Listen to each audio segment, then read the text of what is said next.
Bueno, arrancamos. Vamos a ver hoy la serie 9, vamos a ver las ecuaciones de Clapeyron y Clausos-Clapeyron. Y bueno, vamos a ver equilibrio de fases en sistemas de un componente y en sistemas de multicomponentes. Bueno, es un poco de lo que vamos a ver, es un poco de repaso, lo que ya han visto en otras materias, como química industrial, química inorgánica, en los comienzos de la carrera, pero bueno, no viene mal repasarlo. Y bueno, después vamos a ver algunas situaciones alejadas de la idealidad, pero simplemente vamos a hacer una pasada así, medio rápida por eso, porque no nos vamos a detener en la materia en analizar esas situaciones, pero bueno, está bueno mirar y ver que existen y cómo se dan los gráficos de cambio de fases. Bueno, equilibrio de fases, ¿no? Tenemos la condición de equilibrio de fases indicaba, ¿no? Habíamos visto, ¿no? Cuando había dos fases en equilibrio, que el potencial químico de cada especie presente en cada una de las fases debe ser el mismo.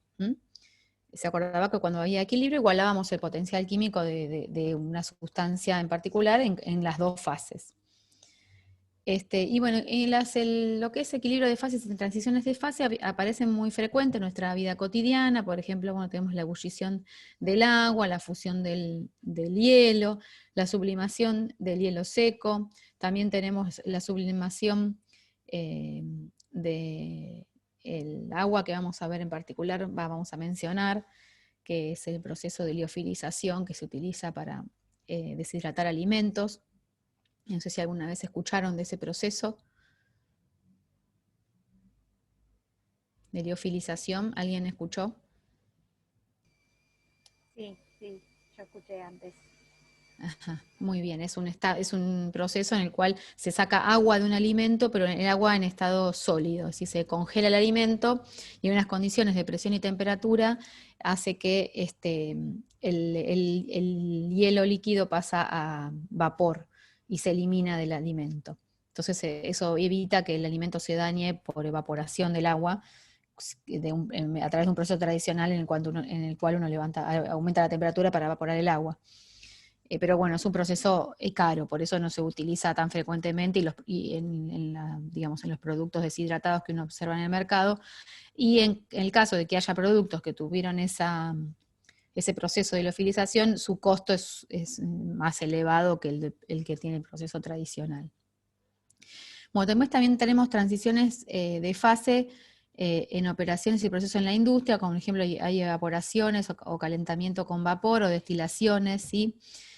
Por ejemplo, la destilación del whisky o extracciones de ¿cómo es? De aceites esenciales, por ejemplo, acá de los limones. Bueno, recordamos que una fase es por definición una porción homogénea de un sistema. Y puede haber varias fases sólidas y líquidas en un sistema, pero generalmente si yo tengo un sistema gaseoso, va a haber una sola fase gaseosa. Quiere decir que si yo tengo un sistema conformado por dos líquidos, puedo ver una sola fase porque están los líquidos totalmente miscibles, o dos fases o más, dependiendo de la cantidad de componentes, si hay inmisibilidad de los componentes. Y en el caso de sólidos también puedo tener varias fases sólidas en una mezcla sólida. Bueno, vamos a repasar un poquito la regla de las fases, que, bueno, la regla de las fases permite establecer qué variables independientes tengo que conocer para determinar el estado de un sistema. ¿Se acuerdan que, bueno, generalmente la temperatura, presión, volumen y el número, o temperatura, presión y volumen queda determinado, y el número de componentes, el número de moles de los componentes. Y se definía un grado de libertad como el número de variables intensivas independientes, ¿sí? Necesarias para especificar el estado de un sistema. Es decir, si yo, por ejemplo, tengo agua que está en equilibrio, de agua líquida con su vapor en equilibrio, que está en ebullición, yo sé que con definir la presión, la temperatura quedaría definida porque hay una sola temperatura que le corresponde a la presión que defina, ¿no? Que esté en equilibrio el agua líquida con su vapor. Entonces el grado de libertad en ese caso va a ser 1. Entonces, la variable intensiva independiente va a ser o la temperatura o la presión. Bueno, entonces las variables intensivas que definen el estado de equilibrio de un sistema de varias fases múltiples componentes son la presión, la temperatura y la composición de cada fase, como dijimos, ¿no? Entonces, si yo llamo a C, que es la cantidad de componentes en un sistema que tiene F fases.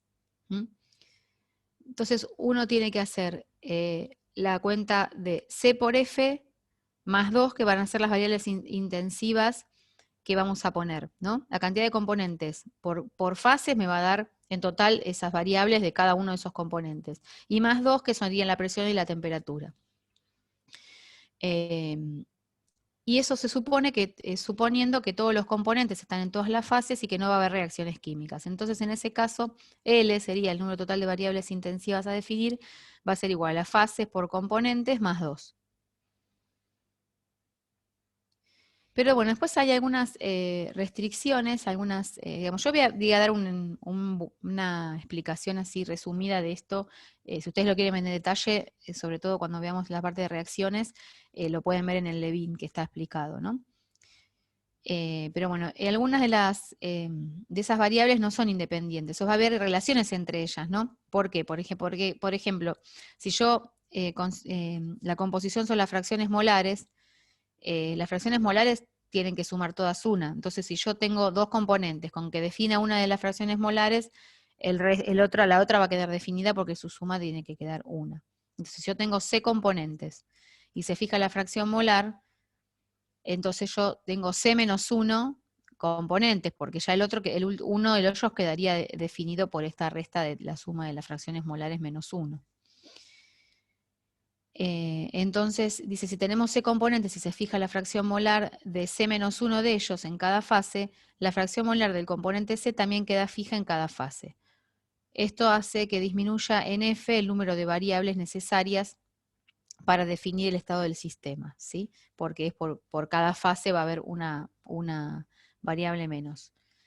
Después, si el sistema está en equilibrio material, también debe cumplirse esta igualdad de que los potenciales químicos en las distintas fases para cada componente, para los componentes, digamos, para cada componente, el potencial químico del componente I en la fase alfa va a ser igual al de la fase beta del componente I, y el potencial químico del componente I de la otra fase, y así sucesivamente. Entonces, si yo tengo F fases, voy a tener C por F menos 1 relaciones de equilibrio. Acá lo mismo, ¿no? Porque la última fase va a quedar determinada porque va a estar en equilibrio. Entonces le resta 1 a la cantidad de fases.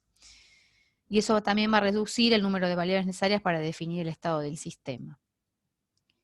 Entonces, si uno coloca todas estas consideraciones, tenemos la cantidad de, digamos, el número de variables intensivas independientes a definir va a ser las fases del sistema por los componentes presentes en cada fase, más 2 por la presión y la temperatura, menos F, que serían las relaciones de la suma de las fracciones molares, y menos la cantidad de componentes por F menos 1, que sería la relación entre los potenciales químicos en el equilibrio. Eso me da la regla de las fases para múltiples fases, ¿sí? Tengo muchas fases y componentes, pero que no hay reacciones químicas entre ellas, ¿sí? Que es la regla que conocemos nosotros y que más estamos usando, es cantidad de componentes menos fases más 2. Pero bueno, puede ocurrir, bueno, ahora vamos a hacer un ejemplo, pero bueno, puede ocurrir que haya reacciones entre los componentes y otras condiciones de ajuste que ahora las vamos a considerar. Pero bueno, antes vamos a aplicar esta regla en algunos ejemplos, ¿no? Si yo tengo algún componente que no está presente en alguna fase, no va a cambiar el resultado porque si bien al no estar en una fase se va a reducir un grado de libertad, digamos, ¿no? Esta consideraría esa condición, esta ecuación. Entonces, se va a reducir un grado de la libertad porque su fracción molar en dicha fase no va a estar. Y también va a desaparecer la relación de equilibrio de los potenciales. Entonces, estaría considerado en la ecuación. Si supongamos que tenemos una solución saturada de sacarosa en agua, en contacto con el sólido, ¿sí? Entonces, ¿ahí qué tenemos? Los componentes, ¿quiénes serían? El agua y la sacarosa. Claro, dos componentes. ¿Y las fases? Dos fases también. 2. Entonces, si hacemos la cuenta, me queda que L es 2. Es decir, tengo que definir la presión y la temperatura. ¿sí? Puedo tener una solución saturada de sacarosa en agua, y yo tengo que definir, para definir ese sistema, a qué temperatura y presión está, ¿no? Porque si cambia la temperatura, obviamente va a cambiar la concentración de sacarosa en la fase líquida, ¿no? Va a pasar de sólido a líquido, o de líquido a sólido, va a seguir precipitando. Entonces, bueno, en esa situación que yo tengo que definir temperatura y presión para decir, bueno, tengo una solución saturada de sacarosa a 25 grados, y yo sé que con la constante, digamos, de disociación, o bueno, digamos, cuánto se va a disolver la sacarosa, puedo sacar qué concentración máxima puede haber de sacarosa en el agua a esa temperatura y presión. Tenemos una solución de agua y etanol en contacto con su vapor en equilibrio, entonces ahí tenemos también agua y etanol, ¿no? Como componentes, y las fases también dos, porque están en equilibrio con su vapor. Tenemos líquido y vapor. Entonces, de vuelta, 2 grados de libertad. Como yo puedo definir, no sé, por ejemplo, puedo elegir definir la temperatura y una fracción molar de esa mezcla, ¿sí? De esa solución. Una pregunta. En Sí, el ejemplo anterior, ¿no estarían también con su vapor del agua? no lo dice ahí, no lo considera, Ah, ok, si no lo dice, no. no lo dice. Este, Se supone que está como en vacío, en un recipiente con vacío. Bueno, entonces acá tendríamos que ver qué mezcla sería de agua y etanol. Bueno, a la temperatura que está, ya va a estar con esa temperatura que defina, ya va a estar definida la presión, y la fracción molar la tendría que definir, ¿no? Por ejemplo, después tengo agua en contacto con hielo y su vapor. Ahí tenemos un componente y tenemos 3 fases. Entonces, haciendo la cuenta, me queda 0 grados de libertad. ¿En qué momento yo puedo llegar a tener agua en contacto con hielo y su vapor? Puede ser, por ejemplo, punto triple, ¿no? Donde tengo los 3 estados en equilibrio. Después tenemos agua en contacto con su vapor. Entonces, por ejemplo, tenemos agua líquida, ¿no? Sería ahí un componente que sería el agua y las 2 fases, líquido y vapor. Entonces tendría que definir un grado de libertad, que es la temperatura o la presión, porque, bueno, en esa situación, digamos, si yo tengo agua en equilibrio con su vapor, si yo defino la temperatura o la presión, la otra va a quedar determinada, ¿no? Porque está en equilibrio. Y después tenemos, bueno, agua pura llenando el sistema, sin vapor ni hielo, tengo un componente y una fase, entonces yo tengo agua pura y no tengo nada con su vapor en equilibrio. Voy a tener como grados de libertad la temperatura y la presión, porque yo puedo tener agua líquida en diferentes condiciones de temperatura y presión, ¿no? Entonces tengo que definir los dos grados de libertad para ver en el sistema en qué condiciones lo tengo. ¿Sí? Bueno, Una pregunta. sí. ¿Y si tengo más grados de libertad? Más grados, eh, como más grados. En, O sea, ¿Qué pregunta? más de dos, que ahí dijimos que teníamos temperatura y presión, o sea, necesitábamos. Si tengo más, necesito otro dato. Claro, sí, pero no tendrías 3 grados de libertad. eh, Ah, no, no Porque se puede. no.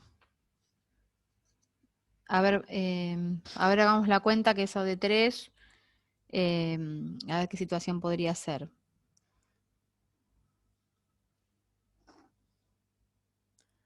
Un componente, una fase, dos componentes.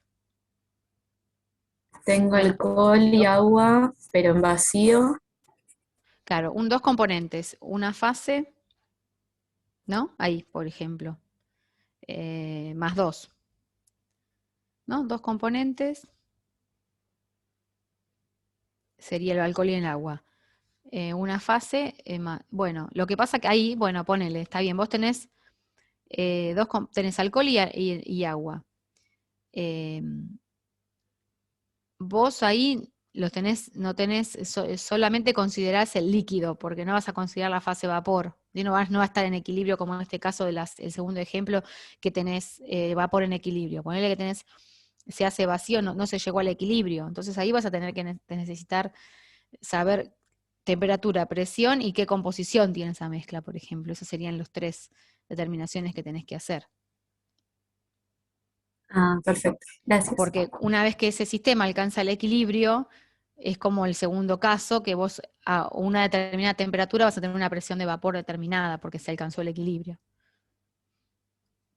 Ese sería un ejemplo. Bueno. Y después tenemos la condición de reacciones químicas. Si nosotros tenemos reacciones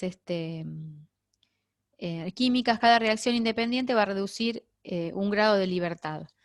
Esas reacciones independientes son aquellas que no pueden escribirse como combinación de otras reacciones en el sistema, ¿sí?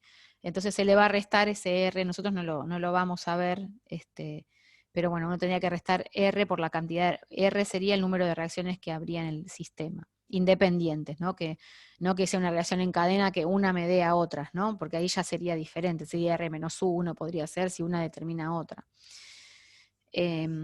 Y por último, también hay otras restricciones adicionales, por ejemplo, si yo tengo una mezcla de electrolitos, que hay una condición de electroneutralidad, o un balance de masas, que yo digo, si los componentes vienen una descomposición de un componente, entonces me aparecen componentes nuevos, pero están balanceados con el componente que se descompuso.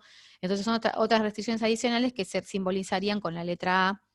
Entonces la regla de las fases completas sería que el número de grados de libertad, es decir, el número de variables independientes a definir, es L sería la cantidad de componentes menos fases más 2, menos la cantidad de reacciones químicas que haya y menos las otras condiciones adicionales, las restricciones adicionales que tenga el sistema. Pero bueno, esto es algo como para... la deducción está en el Levin y si la quieren mirar en detalle, pero bueno, es algo como para que vean que hay, digamos, se puede complejizar el sistema y aparecer otras cosas, ¿no? Que no habíamos visto. Bueno, acá tenemos el equilibrio de fases de sistemas de un componente, ¿no? Este es un gráfico que ustedes han visto ya a esta altura de la carrera, ¿no? Que es un diagrama de fases, que es la representación de los posibles estados de un sistema en un gráfico de presión en función de la temperatura, ¿no? Entonces tenemos, dependiendo de las condiciones de presión y de temperatura, tenemos las distintas zonas, ¿no? A altas temperaturas y bajas presiones tenemos el estado gaseoso, a altas presiones y altas temperaturas líquido, y a altas presiones y bajas temperaturas, bueno, sería un estado sólido. En este punto triple es un punto donde van a coexistir las tres fases, y el punto triple es único para cada sustancia. Entonces, si yo en el punto triple no tengo nada que definir, es por eso que en la otra parte me salía cuando yo tengo la coexistencia, digamos, en equilibrio de estas tres fases. En equilibrio, digamos, el agua tiene su punto triple, el dióxido de carbono tiene su punto triple, cada sustancia tiene su punto triple, ¿sí? Entonces no hay nada que definir. En cambio, si yo, por ejemplo, voy sobre una de las líneas, en estas líneas, por ejemplo, esta línea que es la curva de equilibrio líquido-vapor, si yo estoy parada acá, en esa línea van a coexistir dos fases, ¿no? La fase cuando se va haciendo la transición de gaseosa a líquida. Pero cualquier punto sobre la línea de equilibrio me queda como este gráfico, por ejemplo, va a ser para una determinada sustancia. Esa sustancia yo sé que no sea a determinada temperatura, a esta temperatura de acá, la presión de equilibrio de un gas a esa temperatura, en la transición a líquido, va a tener un único valor de presión que va a ser porque va a estar determinado por esta curva. Por eso el grado de libertad sobre las curvas va a ser 1, porque hay que definir la temperatura. Puedo estar, si yo tengo agua en equilibrio con su líquido, agua gaseosa, digamos, vapor con su líquido, y bueno, puedo estar en cualquier rango de estas temperaturas. Entonces tengo que definir una para que me quede definida la presión automáticamente. Bueno, y en las áreas donde están vacías, donde yo tengo una sola fase, tengo que definir 2 grados de libertad, porque es como definir un punto en un plano, ¿no? No tengo ninguna curva que lo corte, entonces yo puedo tener vapor de agua o, no sé, un gas, dióxido de carbono gaseoso, y a una determinada temperatura y presión, ¿no? Y a esa misma temperatura, con distintas presiones, puedo llegar a tener gaseoso. Entonces tengo que definir bien 2 variables. Y después tenemos el punto crítico, ¿sí? Por encima del cual una muestra, ya digamos, no hay diferencia entre el pasaje de gaseoso a líquido como se ve en esta zona antes del punto crítico, ¿no? En la zona de curva de equilibrio líquido-vapor. Y también, digamos, por encima del punto crítico es como que tengo una sola fase. ¿Mm?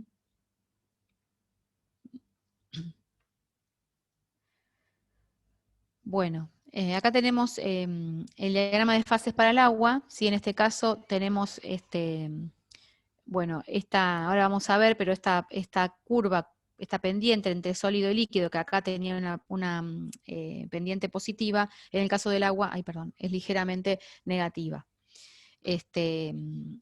Entonces, bueno, ahora después vamos a ver cuando veamos las ecuaciones. Pero bueno, tenemos el esquema del diagrama de fases para el agua, donde podemos ver, bueno, el punto triple del agua, y, por ejemplo, ¿no? Esta sería acá una atmósfera, a una atmósfera tengo este punto, ¿qué vendría a ser? Bueno, ahí la tienen escrita, pero este punto de acá, sería la temperatura a la cual el agua cambia de líquido a vapor a una atmósfera. Es la temperatura de ebullición normal, ¿sí? Fíjense que es cercana a 100. Ahora vamos a ver esto. Y después tenemos a una atmósfera, acá, esta sería la temperatura de fusión normal, ¿sí? Es esta, no es 0 y no es 100. ¿Eso por qué? Porque cuando se refiere por ejemplo, en el caso del punto de fusión, la temperatura de fusión del agua líquida que cambia de estado, digamos, es como agua sólida pasa a estado líquido, nosotros sabemos que es 0 grado, decimos. Pero ese 0 grado es un valor de una temperatura de hielo que pasa agua, pero que está en el aire, ¿no? En el ambiente que rodea, que está como saturada, ese líquido está saturado de aire del ambiente. Entonces lo que se produce acá es, en realidad, yo lo mido a 0, pero en realidad es un poco más grande que 0. Entonces, que el hecho de que el aire esté disuelto en el agua cuando hace esa transición, que nosotros la vemos experimentalmente en una mesada al aire, hace que se produzca un descenso del punto de congelación. Entonces, en vez de verlo a 0,025 grados, lo veo a 0, ¿sí? Es muy poquita ese cambio. Ya después cuando veamos propiedades coligativas la próxima clase, vamos a profundizar en esto del descenso, el descenso crioscópico, es decir, el descenso del punto de congelación, que bueno, ya seguro que también lo han visto en alguna otra materia.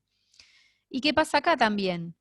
En el caso del cambio de líquido a vapor, nosotros sabemos que el agua líquida pasa a fase a vapor, ¿a qué temperatura? 100 grados. A 100 grados. Y en realidad la temperatura de ebullición normal es un poquito menor. Pasa lo mismo. El aire que está, digamos, el líquido que está saturado con aire hace que tenga en realidad en una mesada, cuando hago el experimento, al aire, haga un ascenso ebulloscópico, es decir, un ascenso de la temperatura de ebullición, por eso yo mido 100 en vez de medir 99,974. Es muy poquita la diferencia, pero hay una diferencia, ¿sí? Y esa sería la explicación. Bueno. Y después lo que vemos acá, si yo tengo agua o un sólido, ¿no? Es lo que les decía de la liofilización. Si yo tengo mi muestra, ¿no? Tengo mi alimento que tiene, no sé, una frutilla, ¿sí? Tiene agua en su composición. La congelo, entonces el agua dentro de la frutilla va a estar en esta zona de sólido, ¿sí? La congelo bien, bien congelada, que me aseguro que esté todo congelada el agua. Entonces, si yo estoy a una atmósfera, por ejemplo, y no sé, a una temperatura baja, de menos, no sé, menos 5 grados, qué sé yo, estaré por acá. ¿Sí? Supónganse ese hielo en la frutilla. Pero si yo a esa frutilla congelada la sigo manteniendo congelada, es decir, le sigo manteniendo la temperatura, baja, ¿no? Cosa de que esté en la zona siempre congelada, pero le bajo la presión, es decir, lo pongo en un equipo, un liofilizador, que lo que hace es bajar la presión, haría este recorrido hacia acá abajo. Entonces voy a llegar a un punto que voy a pasar de sólido a vapor. Entonces ese agua que está en el alimento contenida se va como vapor, no pasa por líquido. ¿Mm? Entonces, bueno, estaría haciendo una sublimación. ¿Mm? ¿Alguno probó un alimento así de...? Había unos snacks que hace unos años habían salido de unos maíces, también había unas frutillas que, bueno, tenían este proceso de liofilización que queda como, no sé, una estructura así, no gomosa. ¿Vieron cuando uno prueba algo deshidratado que a veces es como que se hace como una goma, que es un estado de transición que se puede llegar a producir cuando se produce una deshidratación? En este caso, si está bien en las condiciones de humedad adecuadas, es como que es muy crocante, se desarma en la boca. Vendían en un momento en Pharmacity, los vi, unas frutillas que estaban muy, muy buenas. ¿Las probaron o probaron alguna vez alguno de estos alimentos? No, no las probé, pero sí las vi que estaban. Bueno, alguna vez si pueden, si las ven, si pueden, las pueden probar, así comparan una técnica con otra, ¿no? Y bueno, es lindo, es una experiencia. Bueno, y bueno, uno puede hacer un recorrido, ¿no? Si yo tengo un líquido que le ajusto la temperatura, por ejemplo, a 300 grados, ¿sí? Caliento un líquido y la presión la ajusto, no sé, a 0,5 atmósferas o a 1 atmósfera, voy a tener un vapor, ¿sí? Ese líquido va a estar en estado vapor, ese agua va a estar en estado vapor. Si yo paso, digamos, de ese estado vapor, el agua, y la mantengo en un baño a 300 grados fijo, ¿sí? Pero aumento la presión, voy a llegar a un momento en que ese vapor va a cambiar de estado y va a empezar a condensar por el aumento de presión a temperatura constante que estoy realizando, ¿sí? Una vez que condensó todo el vapor, voy a estar en estado líquido. Y simplemente lo que hago acá, si sigo aumentando la presión, es aumentar la presión a un líquido, ¿sí? Pero también puedo pasar desde este líquido, digamos, a una determinada presión constante, es decir, lo tengo en un pistón al sistema y fijo la presión, le bajo la temperatura, lo enfrío. Entonces ese líquido al enfriar a presión constante, llega a un punto que llego a solidificar, ¿no? Y a pasar de líquido a sólido. Este cambio de vapor, digamos, de vapor de agua a líquido, viene acompañado con un aumento del volumen, con un cambio en el volumen, ¿sí? Que es como ustedes ya vieron, perdón, en estas curvas, ¿no? Que hemos visto los diagramas PV para el agua, ¿sí? Yo estaría yendo por ejemplo, por una isoterma, ¿sí? De un vapor sobrecalentado, una isoterma donde voy aumentando la presión, ¿sí? Sería una isoterma, estaría yo en este gráfico, bueno, acá no tengo graficado el volumen, pero en el otro sí, entonces en este gráfico yo estoy a temperatura constante y voy aumentando la presión. Perdón, ahí estoy. Bueno, entonces, desde este volumen, el volumen se reduce, ¿sí? Cambia un montón, hasta que llego a la zona de equilibrio. Entonces acá estoy viendo la transición, estoy sobre la curvita de equilibrio, sería este punto que está acá, ¿no? Que bueno, acá no lo vemos como cambio de volumen, pero bueno, acá sí. Termina de condensar y después lo que hago es comprimir un líquido, ¿sí? Tendría un líquido sobreenfriado. Bueno, esto ya lo vimos, que en el punto, bueno, entre estos dos puntos coexisten las dos fases, esto ya es algo que lo hemos visto anteriormente. Bueno, y después tenemos acá el diagrama de fases, otra vez el diagrama de fases para el agua, digamos de otra representación más exacta o más, no sé, diferente para, digamos, en el caso del agua. Bueno, aquí de vuelta, ¿no? Marcamos la sublimación, acá estaría la sublimación del hielo, la fusión del hielo, la ebullición del agua, y si nosotros nos movemos por esta curva, ¿sí? la curva líquido-vapor, es decir, cambiando condiciones de presión y temperatura, uno puede siempre tiene el equilibrio entre las dos fases, ¿sí? Hasta que se llega al punto crítico en el cual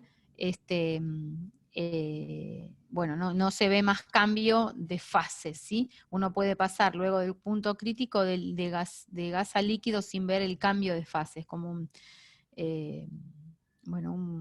fluido, sería.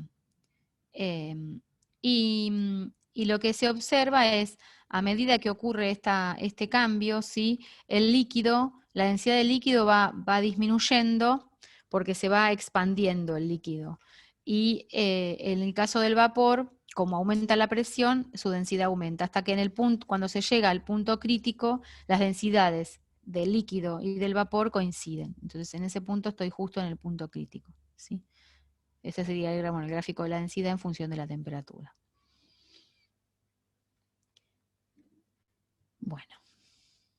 Bueno, acá tenemos un gráfico un poquito más lindo, no más lindo, sino más exacto, con datos, y bueno, porque ustedes como habrán visto alguna vez, el sólido no es así sólido solo, no hay un solo hielo sólido, ¿no? Un solo agua sólida, no hay un solo hielo, sino que tenemos el hielo con distintas estructuras, ¿sí?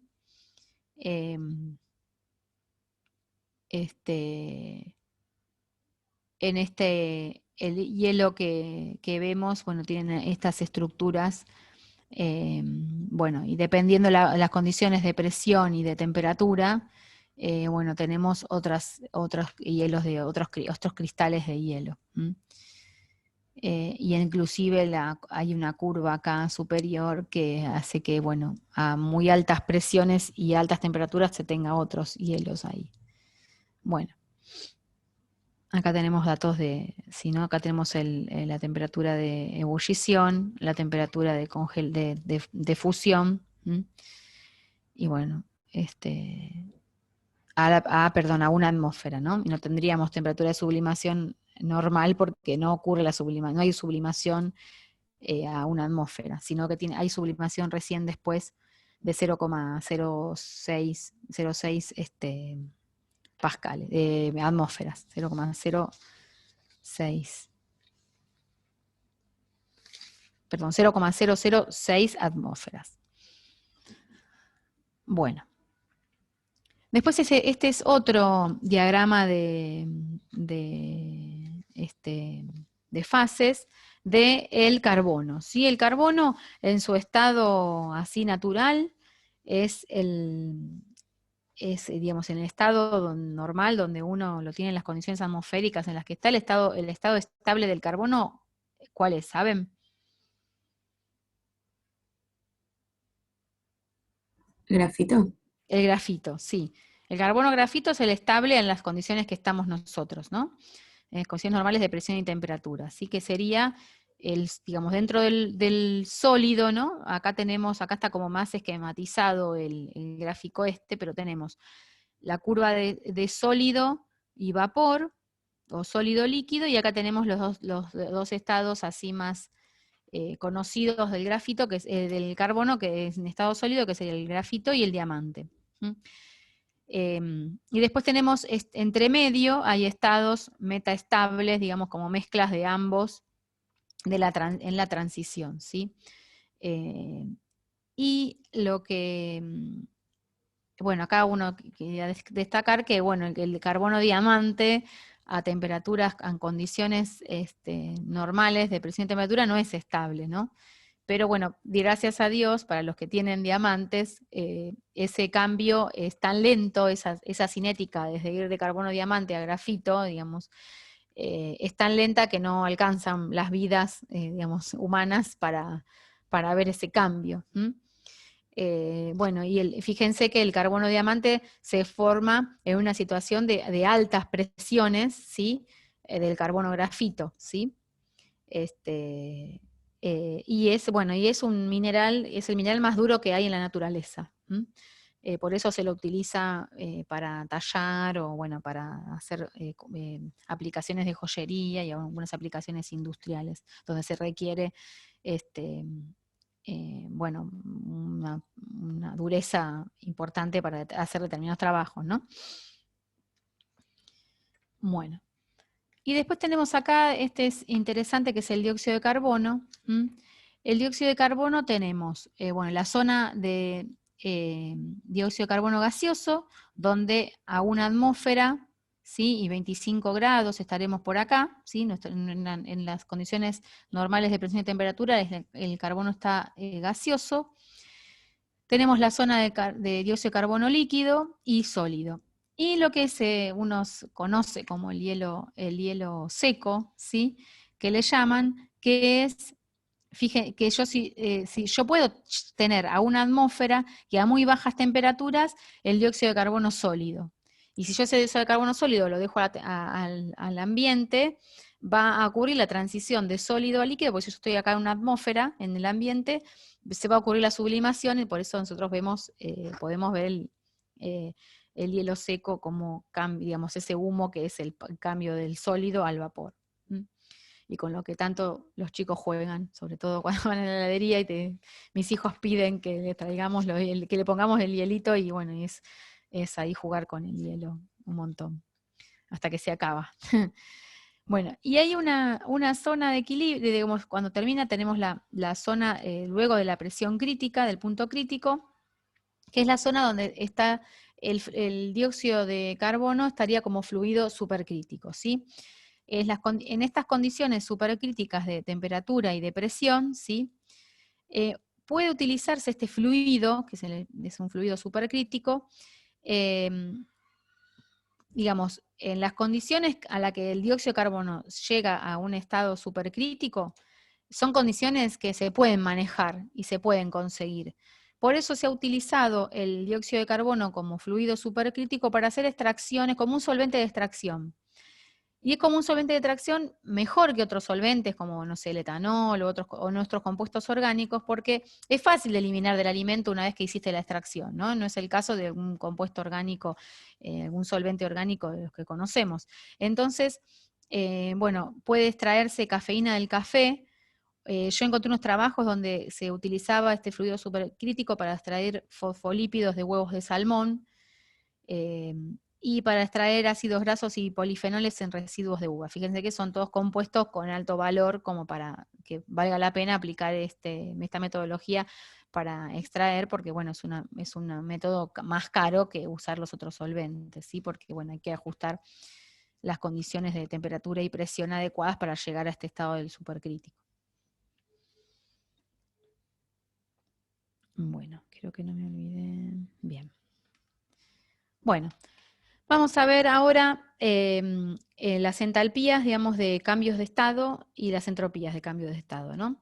Cuando tenemos el cambio de fases de un componente puro, bueno, va a ocurrir a temperatura y presión constantes y va a estar acompañado, como vimos, con una variación de entalpía, que sería la entalpía sería el calor latente de cambio de estado de esa transición, y una variación de entropía. Entonces vamos a tener, cuando el sólido pase a gaseoso, vamos a tener entalpías o entropías de sublimación, ¿sí? Delta H de sublimación o delta S de sublimación, o de líquido a gas, entalpía o entropía de vaporización. Acá no es un dividido, ¿no? Sino que digamos, menciona las dos cosas. Y en el caso de sólido a líquido, de fusión, ¿sí? Y bueno, y estas entalpías y entropías de cambio de estado van a variar con la temperatura a la cual ocurre la transición, ¿sí? Por ejemplo, si yo tengo el delta H de vaporización del agua, tengo una curva donde a bajas temperaturas tengo una determinada pendiente, y cuando aumenta la temperatura se hace cada vez más grande, digamos, el cambio con la temperatura del delta H de vaporización. Hasta que se llega, bueno, al delta H de vaporización 0 cuando llego a la temperatura crítica. Entonces, bueno, el delta H de cambio de estado depende fundamentalmente de la diferencia entre las fuerzas intermoleculares entre los dos estados, ¿no? Entre el estado líquido y vapor, que está ocurriendo el cambio de estado, ¿sí? Perdón, creo que dije mal, ¿no? Cuando estoy más cerca de estas altas temperaturas, ¿sí? El cambio que se produce, por ejemplo, Si estoy acá a bajas, si yo, no sé, entre 100 tengo este valor de delta H de vaporización, y a 200 tengo este valor, tengo un delta importante. Pero a medida que se hace más empinada la curva, lo dije al revés, perdón, a mayores temperaturas, el cambio, digamos, entre, no sé, acá, qué sé yo, eh, entre este valor de acá, ¿no? Que me daría este valor, y un poquito más acá al costado, me daría este valor de acá. Es como que están más cercanos entre sí porque la curva está más empinada.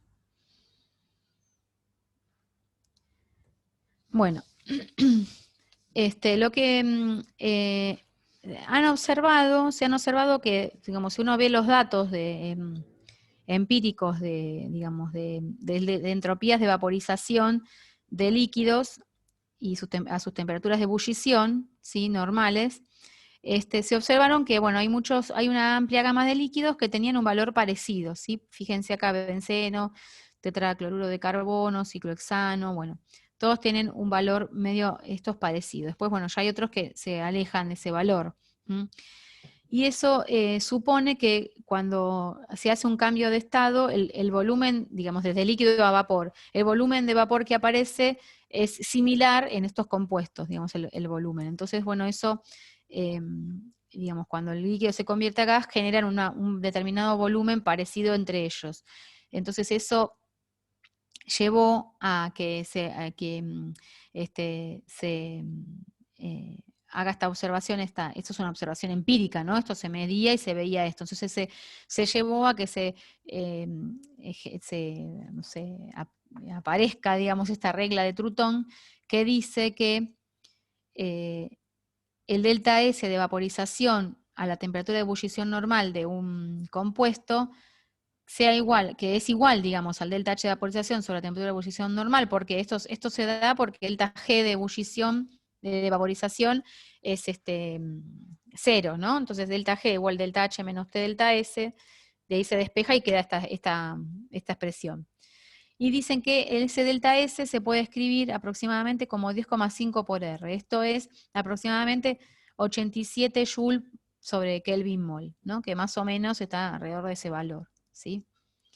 Pero bueno, hay desvíos porque, por ejemplo, el agua, al estar, digamos, más estructurada, porque el agua tiene puente hidrógeno que mantiene la estructura líquida del agua, cuando se vaporiza, fíjense que se requiere mayor energía delta H de vaporización que los otros, y eso hace que el delta S sea mayor, bueno, porque es por esas interacciones y ese ordenamiento que tiene el agua en sí cuando está en estado líquido. Y en el caso del metano, es porque, bueno, tiene que ver con un comportamiento de moléculas chiquitas que también hace que sea menor el delta S de vaporización por, bueno, los estados de rotación disponibles que tienen esas moléculas cuando se les da energía para cambiar de estado. Pero bueno, es algo más, que escapa más a nuestro curso. Pero bueno, por eso se da ahí que es menor. Y bueno, acá dice, la entropía de los gases es mucho mayor que la de los líquidos y similar para distintos gases. La energía, bueno, esta regla se desvía para líquidos muy polares, como dijimos del agua, y para aquellos con una temperatura de ebullición menor a 150 Kelvin o mayor a 1000, ¿no? Que sería, bueno, en el caso de sería el de menor a 150 Kelvin. Bueno, en el equilibrio, el potencial químico es igual en ambas fases, bueno, de ahí sale que delta G es igual a 0 de vaporización, entonces sale esta igualdad a la temperatura de ebullición, que es la que está acá, ¿no? Bueno, y lo que se agregó a esta regla de Trutón es que, bueno, se hizo una corrección con respecto a la temperatura, ¿sí?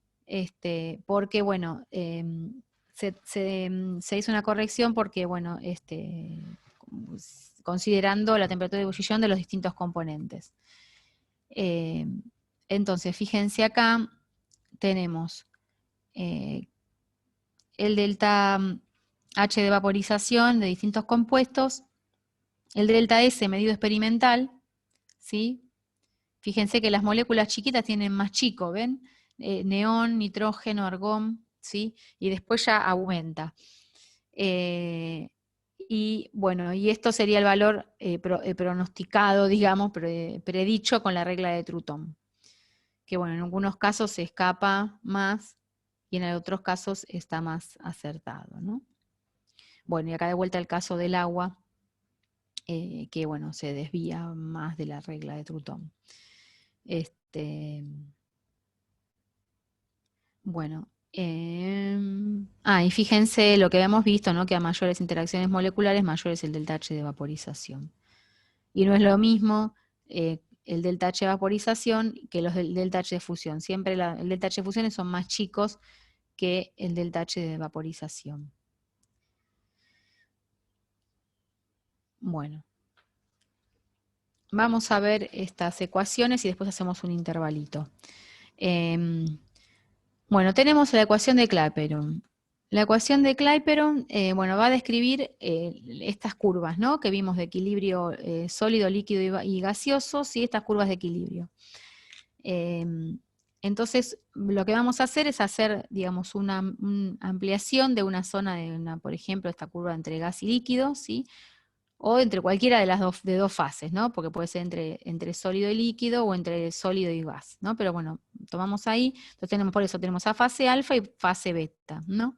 Y tenemos dos puntos, es decir, en este punto a esta temperatura 1 y a P1 ocurre la transición entre la fase alfa y beta, y en este punto 2 y P2 ocurre la transición. Entonces, si consideramos dos puntos 1 y 2 sobre la curva que describe la transición entre dos fases alfa y beta, bueno, tenemos la condición para que haya equilibrio, tenemos que el potencial químico en las dos fases de ese componente, que es único, porque estoy en un sistema de un puro, ¿no? De un componente, de una sustancia pura, era igual. O lo mismo decir que el G molar de en alfa es igual al G molar en beta, en el equilibrio, porque estoy sobre la curva de equilibrio. Bueno, entonces ahora armo digamos, si yo tengo, eso va a valer para cualquier punto en la curva, ¿no? Entonces para el punto 1, el G molar en el alfa es igual al G molar en el alfa en 1, y para el punto 2 lo mismo. Entonces, si yo me muevo y hago un cambio en esta curva, ¿sí? Entonces este G1 va a estar afectado por una variación de su energía, ¿no? Y lo mismo, digamos, al hacer un cambio en un lado, lo hago en la otra fase, ¿no? Entonces tengo que G1 más una variación en la energía de Gibbs en la fase alfa va a ser igual a G1 en la fase beta más una variación, porque estoy en el equilibrio, ¿sí? Entonces, como G1 es igual a G alfa, entonces eso lo cancelo. Entonces, tengo que una variación de delta G, y un cambio en la energía libre en la fase alfa va a ser igual a un cambio en la energía libre en la fase beta, porque están en equilibrio, ¿sí? Si yo tengo una sustancia pura, habíamos visto que, bueno, dG es igual a menos S de T más B de P por mu por diferencial N. Y también vimos que G es N por G molar. Entonces la derivada de G va a ser igual a N por la derivada de G molar más G molar por la derivada de N, ¿no? Entonces si yo igualo esta expresión con esta expresión, me va a quedar, bueno, G por la derivada de N, G molar, digamos, por la derivada de N, se me cancela con mu porque mu es G molar. Entonces me queda esta expresión acá arriba. Reacomodando, dividiendo todo por el número de moles, me queda que la variación de G menos S de T por B de P. Si esto es una relación válida para un sistema de un componente, ¿sí? En una sola fase de equilibrio. Entonces, ahora planteo esta expresión para cada una de las fases, ¿sí? Para la fase alfa de G alfa, entonces pongo menos S alfa por dt más B de alfa por dp. Y para la fase beta, menos S beta por dt más B beta por dp. Bueno, reacomodo los S, ¿no? Entonces pongo S alfa menos S beta por dt y B perdón, B beta, ¿no? Y B beta menos B alfa por dP.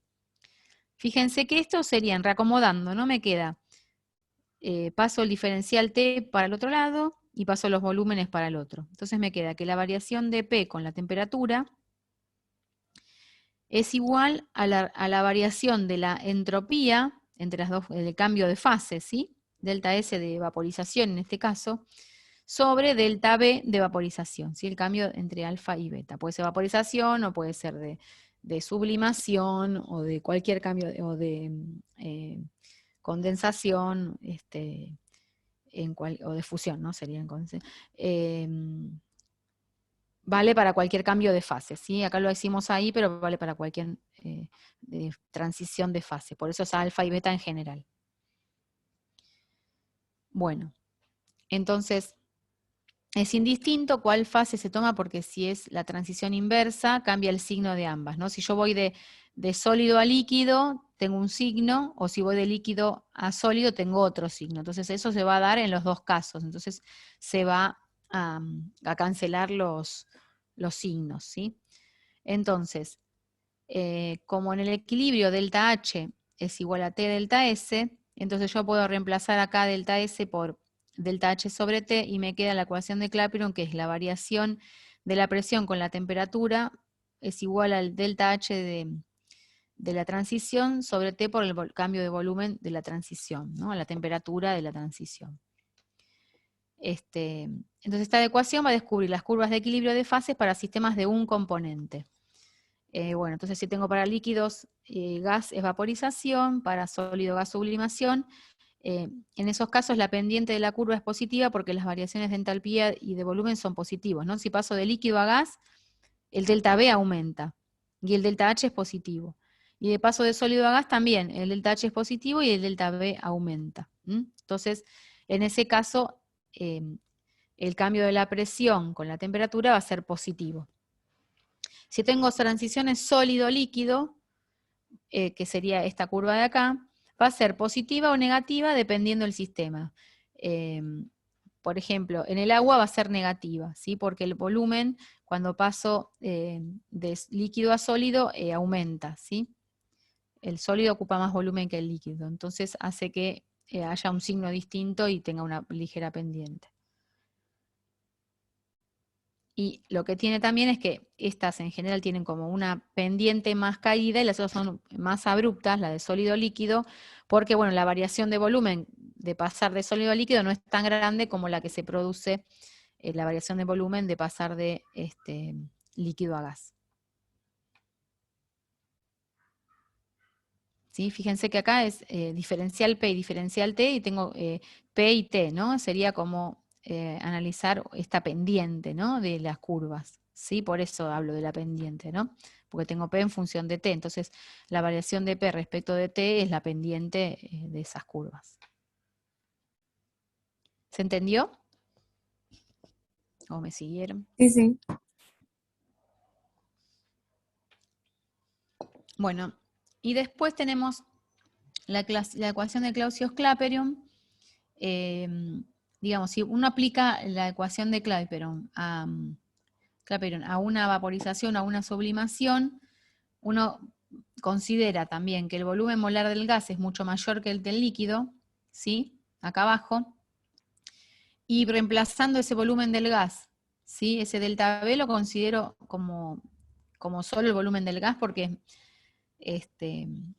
si es vaporización, voy de líquido a gas. Entonces es volumen final gas menos volumen inicial de líquido. Y sublimación también de sólido a gas, volumen final gas, ¿sí? Menos volumen del sólido.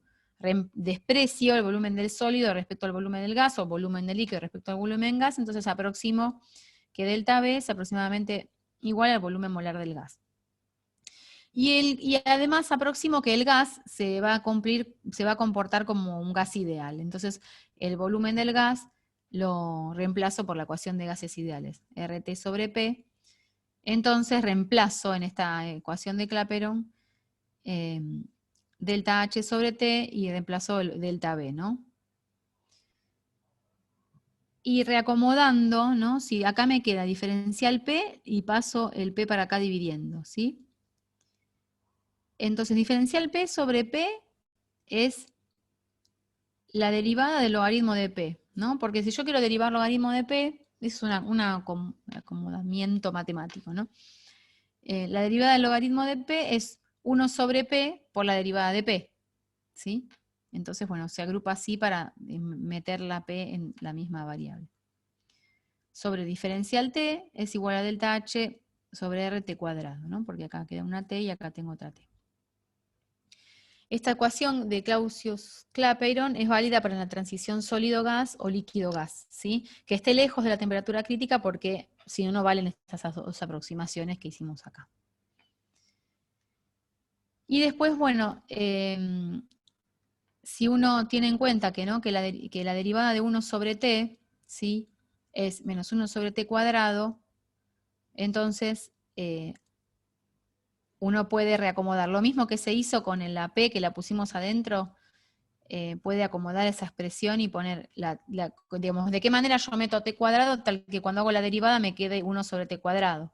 Entonces, si yo sé que la derivada de 1 sobre t es menos 1 sobre t cuadrado, entonces le pongo un signo negativo y pongo adentro del diferencial 1 sobre t. Entonces, si yo aplico, digamos, estos son cambios matemáticos. Si yo acá derivo 1 sobre t, me va a quedar menos 1 sobre t cuadrado, ¿no? Menos 1 sobre t cuadrado por diferencial t, ¿sí? Que sería lo que me quedaría acá. El menos con el menos se me van y me quedaría 1 sobre t cuadrado.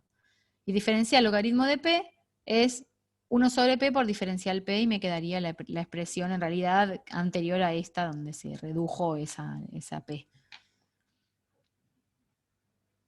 Bueno, eso se hace porque ahora después uno tiene dos condiciones de presión y temperatura y quiere calcular, por ejemplo, el delta H de una reacción, o quiere calcular el delta H de un cambio, o tiene el delta H y quiere saber, bueno, si a una presión determinada corresponde con una temperatura determinada de cambio de estado, a tal presión, ¿cuál va a ser la temperatura de cambio de estado, ¿no?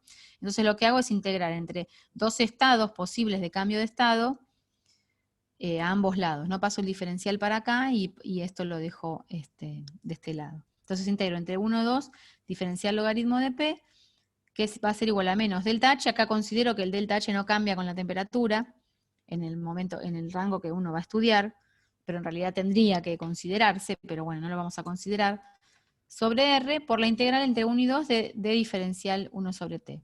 Entonces acá directamente esto es logaritmo de P2 sobre menos logaritmo de P1, ¿no? Que sería este cociente.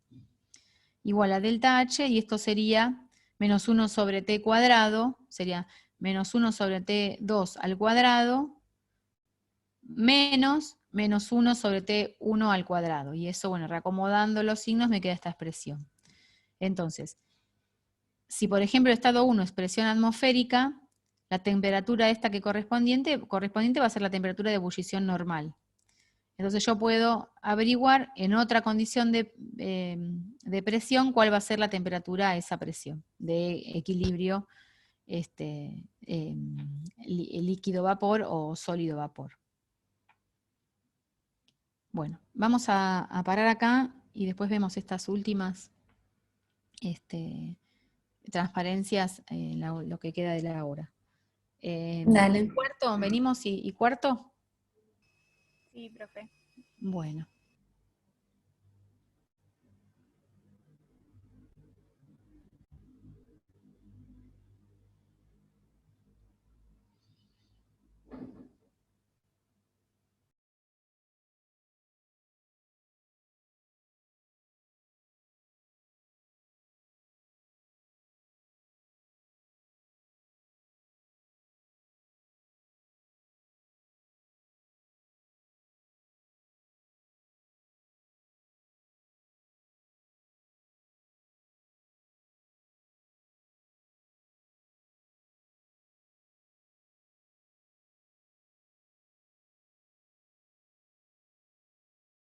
Bueno, volvimos.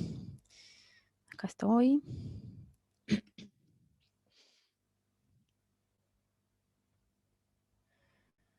Bueno, ¿están? ¿Volvemos? ¿Retomamos? Dale. Bueno, hasta ahora vimos equilibrio de fases en sistemas de un componente, ¿sí? Ahora vamos a ver, en el caso de que yo tenga más de un componente. Bueno, lo que hemos visto, ¿no?, en el diagrama de fases para sustancias puras, que estos diagramas son muy útiles para analizar la evolución de los estados de un sistema con cambios de la temperatura, la presión y la composición, ¿sí? Si partimos de un punto, por ejemplo, un punto A, habíamos visto, y yo voy modificando las variables, una de las variables manteniendo la otra constante, por ejemplo, en este caso voy bajando la temperatura a presión constante, voy a pasar por los distintos estados, ¿sí? Como vimos recién. Si uno va registrando la temperatura, ¿no? Por ejemplo, en este caso, entre C, D y E, uno tiene una temperatura determinada en C, donde tengo el líquido que se está enfriando bajo la temperatura, entonces la temperatura se mantiene constante en la temperatura de fusión, ¿sí? En un determinado tiempo en el cual va a ocurrir el cambio de fase. Y luego, una vez que ocurrió que todo el líquido pasó a estado sólido, la temperatura, si yo sigo bajando la temperatura, sigue bajando, estoy enfriando ese sólido, ¿no? Estoy enfriándolo más. Bueno. A ver, esto no avanza. Bueno, en el caso de, digamos, estos diagramas de fases, cuando yo tengo más de un componente, son útiles para entender operaciones de separación digamos, de esos componentes, para purificarlos y formular productos en la industria, ¿sí? Yo tengo una mezcla que obtuve de no sé, o puedo tener una mezcla de una extracción que tuve y necesito separar los componentes puros, ¿sí? Entonces, bueno, también hay que analizarlos teniendo en cuenta la regla de las fases. Entonces, por ejemplo, si yo tengo un sistema de dos componentes que están en equilibrio líquido-vapor, tengo dos componentes, una fase, y por acá, por ejemplo, ¿no? Si yo tengo una sola fase, tengo una sustancia líquida, ¿no? Entonces acá tenemos una situación en la que tengo el número de grados de libertad 3. ¿Por qué? Porque en ese caso, como es una sustancia, una mezcla de dos componentes, tengo que definir la temperatura, la presión y la fracción molar, ¿sí? Como habíamos visto antes en la inquietud de una de las chicas que preguntó. Supónganse que tengo este gráfico, ¿no?, de presión en función de la fracción molar de un componente. Este gráfico, ¿se acuerdan? Y que sería, lo hemos visto hasta ahora, en la línea recta, donde tengo solamente líquido, sería la ecuación, la ley de Raoult. La ley de Raoult sería para distintas mezclas líquidas de distintas composiciones de fracciones molares que iría acá abajo, tengo a distintas presiones en equilibrio, ¿sí? Entonces esta curva estaría representada por la ley de Raoult, donde teníamos que cuando tengo apuro, tengo la presión de vapor de apuro. Y estos gráficos se hacían a temperatura constante. Entonces acá yo ya estoy definiendo, cuando defino el gráfico, la temperatura. Entonces va a haber un gráfico para una determinada temperatura. Así que si yo cambio de temperatura, tiene que ser otro gráfico, ¿sí? Y por otro lado, acá tengo la variable presión y la variable fracción molar. Entonces, si yo tengo una fase, por ejemplo acá, tengo una fase líquida que no está en equilibrio con su vapor, estaría en esta zona de acá, ¿sí?, del gráfico. Tengo que definir tres puntos, ¿no? La presión, a qué fracción molar está ese líquido, y la temperatura, que estaría definida por este gráfico. Entonces ahí serían las tres variables intensivas independientes a definir. En un sistema binario, tengo un gráfico así en dos dimensiones, es lo que decimos, se fija una de las variables. También yo puedo graficar temperatura en función de la fracción molar, entonces en ese caso lo que fijé constante es la presión, ¿no? Es un gráfico para cada presión, depende de lo que yo fije. Entonces ahí va a haber gráficos que van a ser presión versus fracción molar a temperatura constante, que es el que está ahí, o temperatura versus fracción molar a presión constante, ¿no? que sería acá temperatura, fracción molar de presión constante, que justamente sería al revés. Entonces, si yo tengo una disolución ideal a temperatura constante, ¿se acuerdan que valía la ley de Raoult, una solución ideal? Y en la ley de Raoult habíamos visto que la presión parcial de cada uno de los componentes es la fracción molar del componente en el líquido por la presión del componente puro, ¿no? Y la presión total es la suma de la presión de A más la presión de B. La presión total tendría esta expresión, que eso ya lo habíamos visto en clases pasadas, y si yo grafico la presión total en función de la fracción molar de A en el líquido, tendría esta curva que tenemos acá, esta línea recta, ¿sí? En este caso, acá iría la otra expresión para B, ¿sí? Entonces acá me está indicando que, ¿por qué? Porque cuando la fracción molar de A es 0, esto se me hace 0 y la presión es la presión de B puro. Entonces, este es el valor de la presión de B puro, y cuando la fracción molar de A es 1, del líquido, me queda que la presión es igual a PA puro, ¿no? Tendría este punto acá. Entonces, ¿qué habíamos dicho? Si yo tengo un líquido que tiene mayor presión de vapor que otro, ese líquido es más volátil, ¿no? Entonces, la fracción molar por ejemplo, acá en este caso A tiene mayor presión de vapor puro que B puro, ¿no? Entonces eso que indicaría que la fracción molar de A en el vapor va a ser mayor que la fracción molar de A en el líquido para una determinada presión total, ¿no? Y a una misma temperatura. Si ese vapor se comporta como gas ideal, uno lo puede escribir como que la fracción de A en el vapor es la presión de A parcial sobre la presión total. Entonces, si yo tengo que, digamos, yo tengo acá en esta curva, ¿sí? ¿Yo qué tengo? Si yo estoy en el punto A, ¿sí? Tendría una mezcla que tiene composición, otra vez, perdón. Composición de A en el líquido de XA, ¿sí? Y tiene A en el vapor que está representado por esta curva que está acá, ¿sí? ¿Sí? Si yo esta expresión la escribo, ¿sí? En función de la fracción molar del vapor, ¿se acuerdan que esto lo habíamos visto en las clases pasadas, en una de las clases pasadas, cuando vimos la ley de Raoult? Tendría esta curva de acá abajo, que es la curva que está, digamos, en equilibrio con el vapor, ¿sí? Sería esta de acá abajo. Entonces, yo tengo una mezcla de composición XA en el líquido, esa mezcla está en equilibrio con su vapor, la composición de esa A en el vapor me la va a dar la curva que representa el vapor, ¿sí? Esta va a ser la composición de A en el vapor. Entonces, yo voy a tener una zona donde a una presión voy a tener todo líquido, y a una presión, a menor presión, digamos, esta zona donde voy a tener todo vapor, ¿sí? Y entre las dos curvas va a haber una zona de coexistencia líquido-vapor.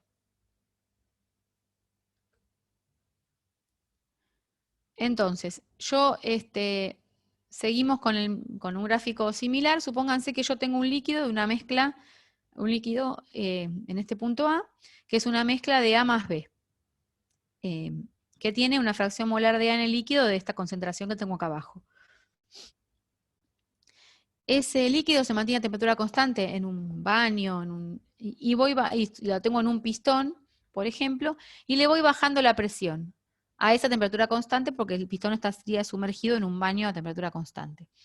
Entonces voy bajando la presión hasta que llego a empezar a ver que ese líquido empieza, digamos, a haber vapor de ese líquido a esa determinada presión. El vapor que aparece, ¿sí?, va a tener esta composición, que se la da la curva del vapor, ¿sí? Entonces, la composición de A en el vapor va a ser este valor de acá. Y si yo, como empieza a haber vapor, si yo sigo bajando la presión a temperatura constante, voy a ver una zona de coexistencia de dos fases, del líquido y vapor. Esa transición se va a dar, y por ejemplo, en el medio, digamos, en un punto de ese cambio entre líquido y vapor, por ejemplo, el punto A2', ¿qué voy a tener? Voy a tener un líquido y un vapor.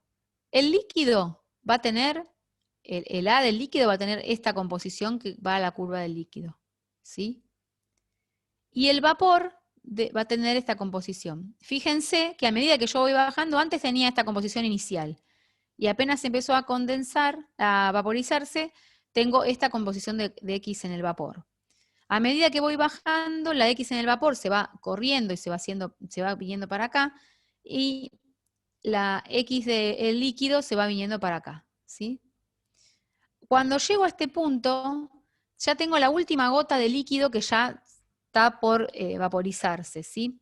En ese punto el líquido tiene esta composición y el vapor ya casi tiene la composición que tenía antes inicialmente. Si yo esa mezcla la sigo,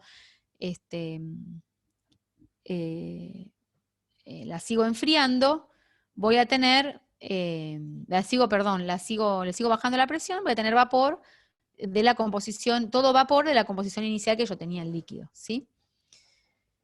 Bueno, entonces acá tenemos, bueno, en P1 empieza a aparecer vapor, acá estoy leyendo lo que decía acá, que ya más o menos lo dije. Entre P1 y P3, ¿sí? Va a haber en esta zona una mezcla, una fase líquida cuya composición se lee en la línea que limita la zona del líquido, y una fase en vapor en equilibrio que se lee en esta línea, ¿sí? Cuando la presión sea 3, quedará solo una gota de líquido, ¿no? Y bueno, acá es lo que estaría representado. Tengo un pistón donde tengo, acá empieza, esto ya está ahí dentro de la zona. A medida que yo voy bajando la presión, es decir, aumentando el émbolo, más líquido se va a convertir en vapor, hasta que tengo todo vapor, que sería para presiones inferiores a 3. Bueno, si yo quisiera averiguar las composiciones de todos los componentes en ese sistema bifásico, lo que voy a aplicar es la regla de la palanca. Se le llama, digamos, esos platitos que se van haciendo a lo largo de en ese espacio donde está la coexistencia de líquido más vapor, se llama zona de conjunción, que son líneas cuyos extremos corresponden a las composiciones de las dos fases en equilibrio, por eso se llaman zonas de confusión. Y se da que el número de moles del componente, no sé, por ejemplo acá, si acá arriba es el líquido y acá abajo es el vapor, el número de moles del líquido por el número de moles de un componente, ¿no? En el líquido, por la distancia entre el punto que se está hacia la distancia, ¿no? Tengo el gráfico y mido la distancia.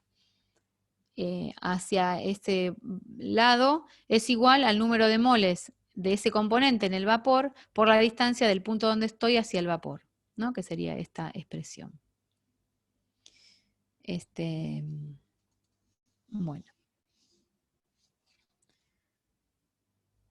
También uno puede ver este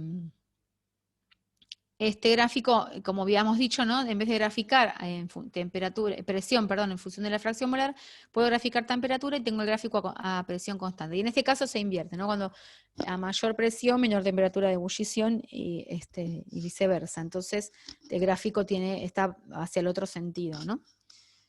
Entonces acá de vuelta, tengo, en este caso, entonces a bajas temperaturas, tengo el líquido predomina y el vapor está en el otro lado, ¿no? Se invierte el gráfico. Entonces yo tengo una mezcla A1 líquida a una determinada presión, ¿sí? Y le voy aumentando la temperatura. Le voy aumentando la temperatura hasta que ese líquido empieza... Perdón. Ese líquido empieza a cambiar de estado, va al vapor. Entonces, empieza a aparecer vapor con esta composición, ¿sí? AT2. Y bueno, y uno lo que puede hacer es hacer lo que, digamos, cómo aprovechar esta mezcla, cómo separarla, hacer lo que se llama destilación fraccionada. Si nosotros, cuando llegamos a que aparezca vapor, ¿sí? Con esta composición, retiramos ese vapor, o lo hacemos que vaya a una superficie fría, ese vapor va a condensar, y ese vapor, si condensa, va a caer acá, ¿sí? Y va a tener esta composición de líquido, ¿sí? Ese vapor. Todavía va a ser una mezcla, pero si ese vapor tiene, digamos, ese líquido va a tener este vapor en equilibrio. Este vapor en equilibrio lo retiro, lo condenso y tengo esta composición. Y así me voy a ir acercando hasta tener el componente puro, ¿sí? Y entonces voy a poder separar un componente del otro. Es decir, tengo una mezcla de líquidos, la caliento, se forma una fase de vapor, esa fase de vapor la retiro, la condenso, ¿sí?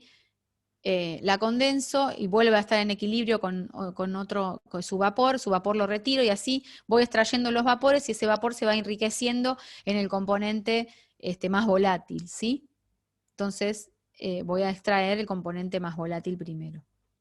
Y voy a separar así, haciendo esta destilación fraccionada, el componente más volátil de la mezcla. Bueno, y después tenemos situaciones que, digamos, no ideales, soluciones no ideales, es decir, se desvían de la ley de Raoult, de las desviaciones leves de la ley de Raoult, y tienen diagramas donde aparecen puntos que se les llaman aziótropos, ¿sí? Es decir, en vez de tener esta curva así, esta curva se une. Entonces, bueno, acá vamos a, digamos, esto es para que, no sé, apabullen con esta información, pero simplemente para ver las características de esta curva. Si yo, por ejemplo, tengo un sistema que tengo acá A1, ¿no? En A1 que tengo líquido, acá abajo, porque tengo un gráfico de temperatura en función de la fracción molar, tengo líquido, a ese líquido a presión constante le aumento la temperatura hasta que llegó a este punto donde empieza a aparecer vapor. Vapor con esta composición. Si yo ese vapor lo condenso para extraer y separar la mezcla, condensa a este valor y ese vapor en equilibrio con este líquido va a tener esta composición. Si a ese lo condenso, voy a ir acercándome hasta que me voy acercando al punto B. Cuando me acerco al punto B ya no puedo separar. Digamos, si yo tengo una mezcla azeotrópica, se le llama, uno llega a separar hasta que llegue la mezcla, no puede separar, ¿sí? Y lo que se cumple una mezcla azeotrópica es que uno se puede confundir, si tiene una muestra y no sabe qué mezcla es, se puede confundir porque si yo tengo justo esta composición azeotrópica y voy desde líquido a vapor, veo un solo cambio, no veo este cambio de que condensa y coexiste en dos fases, sino que directamente voy a ver pasar de líquido a vapor a una determinada temperatura constante. Entonces uno puede confundirse una mezcla azeotrópica como una mezcla pura, un componente puro, ¿no? Que cambiaría de estado a una temperatura constante. Bueno, entonces en este caso si uno compara, ¿no? Por ejemplo, tenemos el gráfico de P en función de la fracción molar o de T en función de la fracción molar. Entonces tenemos, depende de lo que yo tengo azeótropos de temperatura de ebullición mínima, por ejemplo, que sería este. Voy a tener zonas donde voy a tener cambio de estado menos en el azeótropo, porque no voy a ver el cambio de estado, digamos, de la mezcla de líquido y vapor con la temperatura, ¿sí? Esto se entiende, digamos, si yo voy bajando acá, si yo me muevo de este lado o de este lado, cuando yo el líquido le aumento la temperatura, empiezo a ver la transición de líquido en vapor y esa temperatura va cambiando. Entonces esto me está indicando de que no es una sustancia pura, porque tengo una mezcla y las mezclas no van a cambiar su temperatura y presión de cambio de estado, no va a ser constante como una sustancia pura. Pero en el caso del azeótropo, si yo tengo la composición del azeótropo, va a pasar que sí, y lo puedo llegar a confundir si no sé de qué muestra se trata, la que estoy cambiándole la temperatura, y voy a pensar que puede llegar a ser una sustancia pura. Entonces, un azeótropo de temperatura de ebullición mínima se genera cuando hay un máximo en la curva de presión versus composición, ¿sí? Acá tengo un mínimo y voy a tener un máximo en la de presión. Y un máximo en la curva esta, ¿sí? va a haber cuando hay desviaciones positivas de la ley de Raoult, es decir, que las interacciones entre A y las interacciones entre B y B son mayores que las de A con B, ¿sí? Entonces dice una solución que tenga una fracción molar mayor que XB', ¿sí? Es decir, estoy acá, se va a separar en B puro y en una solución cuya composición es el azeótropo. ¿Sí? Y una que tenga en esta zona se va a separar en A puro y una composición que sea el azeótropo, una solución. Y bueno, los que presentan este tipo de comportamiento son las soluciones de agua y etanol, bueno, que a una atmósfera la composición del azeótropo es de 96%, que es el etanol que uno consigue en la farmacia, que es la máxima pureza que puede llegar a tener de etanol, ¿sí? Bueno, y después tenemos desviaciones, acá vimos las desviaciones positivas, y en este caso cuando es al revés, cuando tengo un azeótropo digamos, de temperatura de ebullición máxima, ¿sí? Es lo parecido a lo anterior, tengo desviaciones negativas en la ley de Raoult. Digamos, quiero decir que se da en el caso de que yo tenga sustancias con desviaciones negativas de la ley de Raoult, este tipo de comportamiento cuando cambio de la mezcla líquida a vapor. Y se da cuando las interacciones entre A y B son menos importantes que las entre A y B, que las de A con B. Y se va a formar un azeótropo de ebullición máxima. Bueno, acá tenemos ejemplos de azótropos positivos, digamos, de temperatura, de temperatura de ebullición mínima o presión máxima, por ejemplo, en el caso de cloroformo metanol. Es el mismo gráfico, nada más que graficando temperatura o presión. Y en azótropos negativos, el agua y el ácido fórmico, también, graficando temperatura o presión. Bueno, después puede haber diagramas de fases de dos componentes en los cuales el gráfico de la temperatura en función de la fracción molar tenga este gráfico así, ¿sí? Donde voy a tener una zona donde tengo una fase líquida y otra zona donde voy a tener dos fases líquidas. Esta zona de dos fases líquidas son zonas de imisibilidad. Por ejemplo, no sé si ustedes chicas si vieron para extraerse el maquillaje o para hacerse una limpieza de cutis, hay algunos que vienen vieron que vienen esos preparados que se ven las dos fases separadas, uno lo agita y se mezclan, pero nunca se unen, ¿sí? ¿Eso lo tienen presente, esos líquidos que hay para limpiarse la cara? Sí, profe. Bueno, pónganle que sería que esa mezcla sería alguna de estas mezclas que está adentro de esta campana, ¿sí? Ahora, si yo esa mezcla, digamos, si hago una mezcla de esos dos componentes a una concentración más chica que digamos, que entra en estas concentraciones o en estas concentraciones, es decir, estaría en las zonas de muy diluida, ¿no? Que uno sería como solvente y otro como soluto, tendría una sola fase y sería una solución diluida ideal, digamos, no habría inmisibilidad. O otra que se puede dar es que yo tenga, por ejemplo, una mezcla que tenga esta composición A, que sería la mezcla que yo tengo de mi líquido para ponerme en la cara, y le empiezo a aumentar la temperatura. Entonces, a una determinada temperatura voy a ver que esas dos fases que están separadas se van a mezclar y van a tener una sola fase. Y voy a estar en esta zona de acá. Dentro de esa campana, en ese punto, por ejemplo, donde yo tengo la mezcla, me va a indicar una composición de una fase y me va a indicar la otra composición de la otra fase. La composición de A y la composición de B, ¿no? B porque acá es donde XB tiende a 1. Bueno.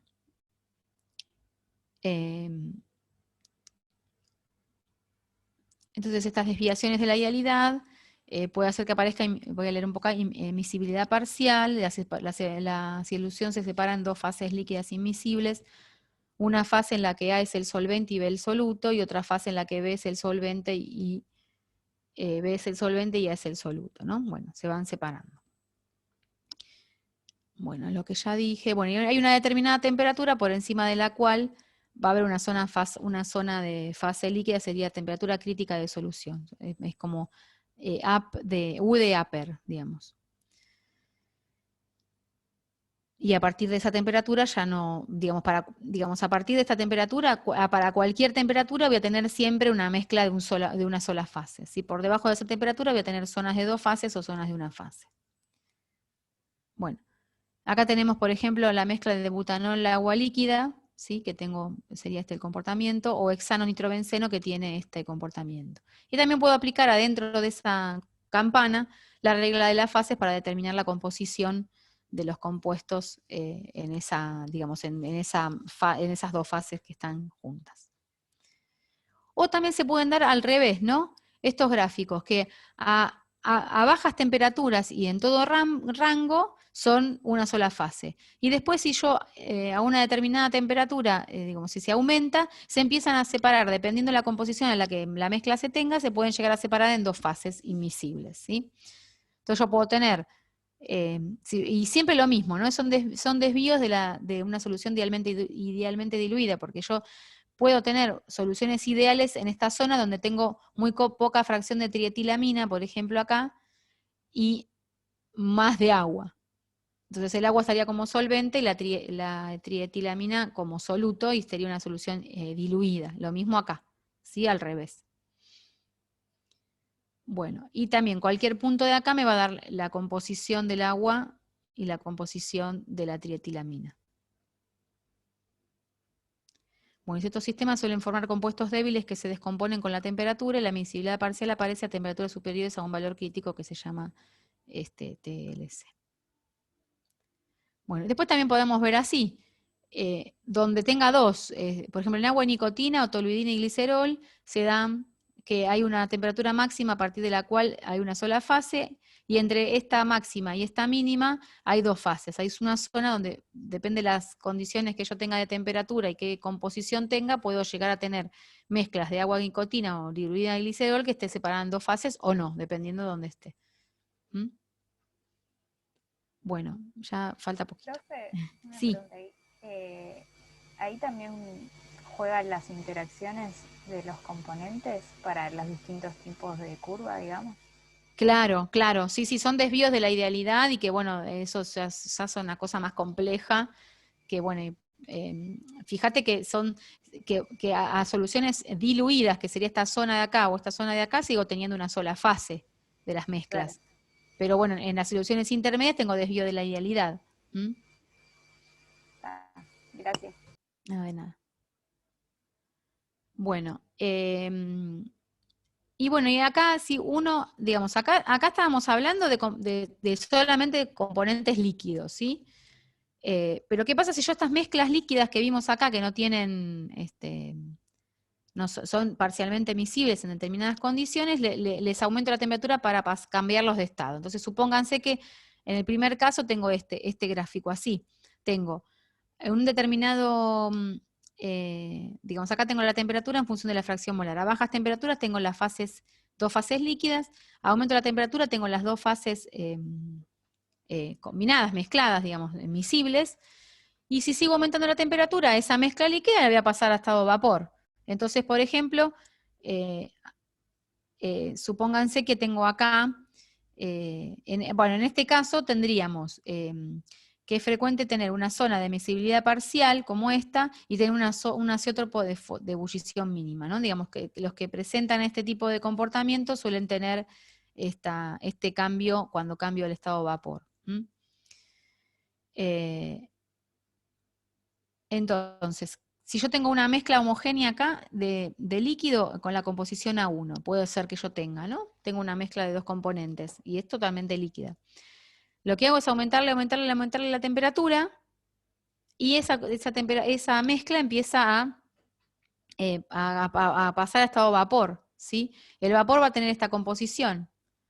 Pero si yo ese vapor lo enfrío, directamente va a caer, cuando se enfríe y condense, dependiendo de la temperatura, voy a pasar por una zona de temperatura donde voy a tener una sola fase condensada, o que esa fase condensada se separe en fases, ¿sí? Y caiga acá adentro, por ejemplo, si llegó a esta temperatura de acá, va a caer adentro de la curva.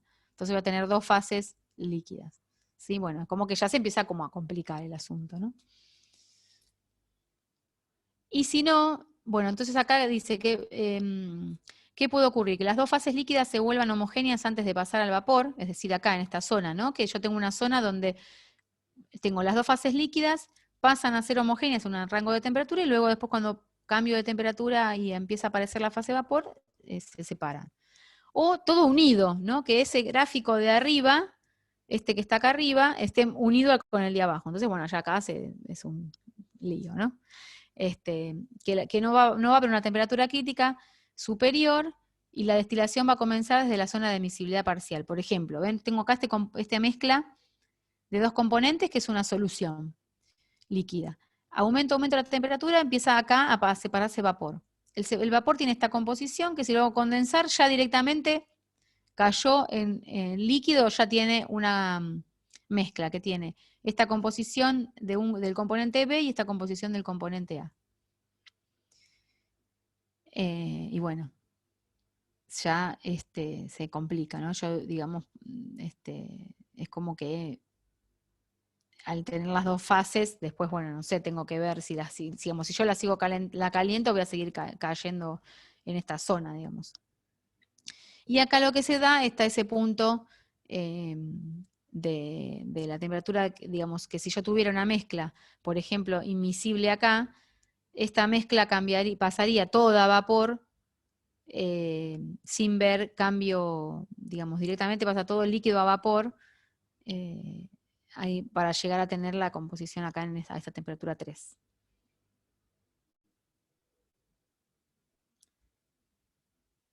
Es decir, va a ser, digamos, cuando llegue acá va a pasar de líquido que están inmiscibles, los dos líquidos a temperatura constante van a pasar a fase vapor, ¿sí? No va a haber este escalonamiento donde va a ir cambiando la temperatura y se va condensando uno u otro, sino todos van a todo va a pasar a fase vapor, a temperatura constante. Bueno, ahí más o menos dice eso. Y esto, por último, es la mezcla cuando tengo equilibrio sólido-líquido, ¿no? Entonces esta es una mezcla del eutéctico, que alguna vez no sé si lo han visto en inorgánica, pero bueno, yo tengo un líquido, ¿sí? Una mezcla de un sólido y un líquido. Tengo dos líquidos mezclados. A esos dos líquidos le voy bajando la temperatura. En este punto empieza a aparecer precipitado el componente B, ¿sí? Puro. Y tengo un líquido de mezcla de A y B y componente B puro precipitado. Sigo bajando la temperatura, en cualquier punto voy a tener el líquido con esta composición. Y el sólido que aparezca va a ser B puro. Cuando llego a este punto acá 4, separé, ¿cómo se llama? B puro y un líquido que tiene esta composición del eutéctico. Y si yo sigo bajando, voy a tener acá dos fases sólidas. Voy a enfriar esa mezcla que me quedó, ¿sí? No van a estar mezcladas estas fases sólidas, sino que van a estar como que van a ser independientes una de otra. Bueno, y después ahí ya a complicarse esta situación porque se forma, dependiendo de las condiciones de los componentes, un nuevo compuesto C a partir de los compuestos A y B que están inicialmente en la solución. Tengo una solución de A con B y en determinadas concentraciones de A y B se puede llegar a formar un compuesto entre A y B que es un compuesto nuevo, ¿sí? Entonces, bueno, tendríamos gráficos de este tipo, por ejemplo, entre la mezcla de fenol y anilina, donde C es un compuesto de adición de esos dos compuestos, que bueno, que ocurra a determinadas concentraciones de los dos componentes, ¿no? Entonces, de vuelta acá, si yo tengo una mezcla de esos dos compuestos líquida, le voy bajando la temperatura, acá empieza a precipitar, y empieza a precipitar como sólido este nuevo compuesto C. Y el líquido se va a ir enriqueciendo en uno de los componentes B, ¿sí? Hasta que llego acá, que tengo un eutéctico, entonces no voy a poder separar. En este punto voy a tener un eutéctico de, digamos, una mezcla con esta concentración y el compuesto C precipitado. Bueno, es como que más complejo, ¿no? Bueno. Pero bueno, los que quería mostrarles es que serían todos los desvíos de la idealidad que hay de las mezclas líquidas cuando cambio de estado, ¿no? Cuando tengo cambio de estado de sistemas de más de un componente. ¿Mm? ¿Alguna pregunta?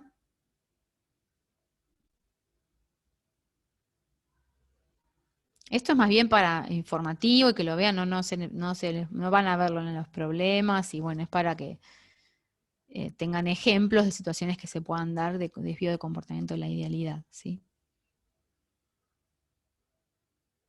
Porque bueno, cada una de estas cosas tiene su complejidad y bueno, no se escapan a los objetivos del curso. No, profe, yo no entendí, gracias. Ah, bueno. Bueno, si no tienen consulta, yo ya terminé la teórica, no sé si